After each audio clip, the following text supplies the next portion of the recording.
Chapter 5. Action! Our Tactics. The previous chapter discussed some tactics in passing. A few that have been found productive for radical libertarians and the movement of the libertarian left include the infiltration of less radical groups and sparking splits by presenting alternatives, the confrontation of coercion or deviation with visible protest and rejection, day-to-day personal salesmanship among friends, libertarian social groups such as supper clubs to exchange information, goods, and support and act as a proto-agora, and, of course, publication, public speaking, the writing of fiction with agorist messages, educational activities in many forms, teacher, business consultant, entertainer, revisionist historian, agorist economist, etc. Successful tactics can only be discovered and used and passed on. Those who perceive sufficiently similar conditions in time and place to those of another where a tactic worked can use it. But it is all a risk. That is what activism is, a type of entrepreneurship, of guessing the market and supplying the demand. One can become better and better at making good guesses. That's what makes a successful entrepreneur.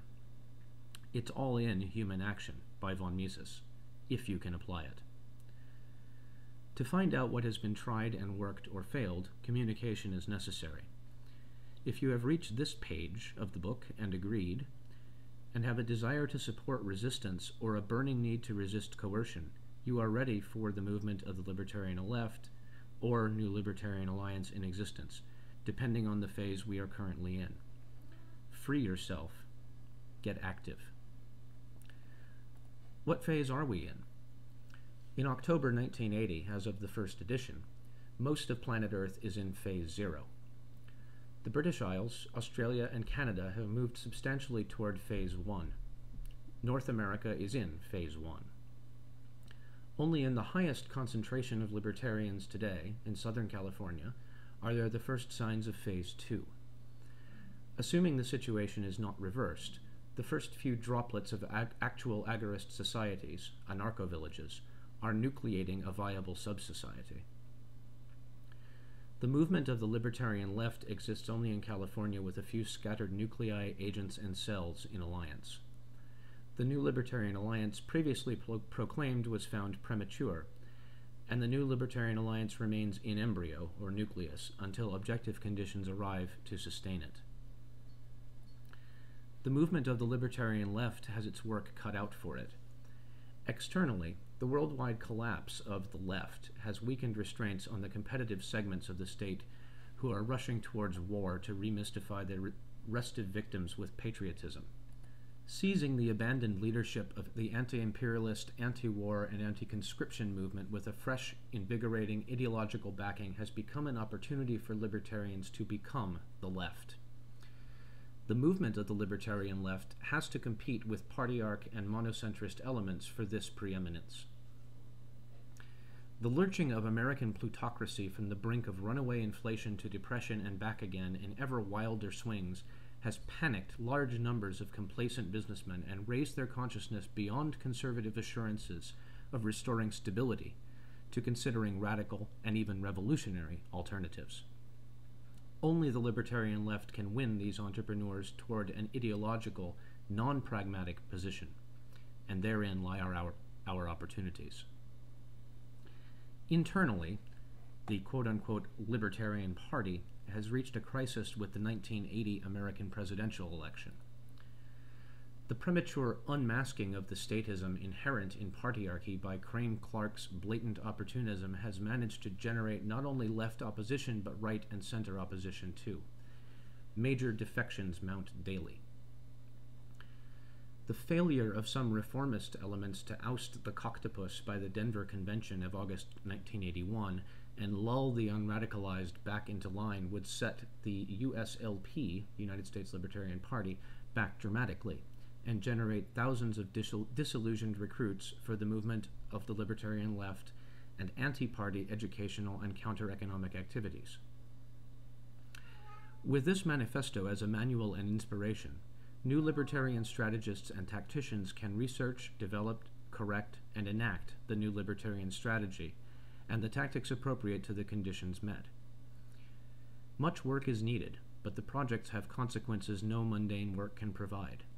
An end to politics, to taxation, to conscription, to economic catastrophe, to involuntary poverty, and to the mass murder of warfare in the final war. Society against our enemy, the state. Counter-economics provides immediate gratification for those who abandon statist restraint. Libertarianism rewards the practitioner who follows it with more self-liberation and personal fulfillment than any alternative yet conceived. But only new libertarianism offers reformation of society into a moral working way of life without changing the very nature of man.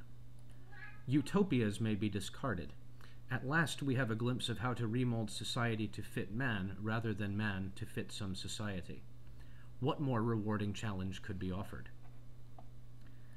Should you now have chosen the new libertarian path, you may wish to join us in our AAA oath and battle cry, or something like it, and renew yourself with it regularly. We witness to the efficacy of freedom and exult in the intricate beauty of complex voluntary exchange. We demand the right of every ego to maximize its value without limit, save that of another ego. We proclaim the age of the market unbound, the natural and proper condition for humanity, wealth in abundance, goals without end or limit, and self-determined meaning for all. Agora. We challenge all who would bind us to show us cause. Failing proof of our aggression, we shatter our fetters. We bring to justice all who have aggressed against any, ever. We restore all who have suffered oppression to their rightful condition.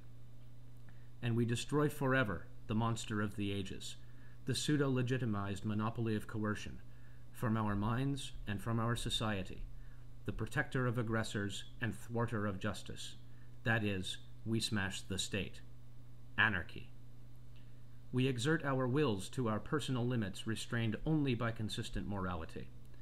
We struggle against anti-principles which would sap our wills and combat all who physically challenge us.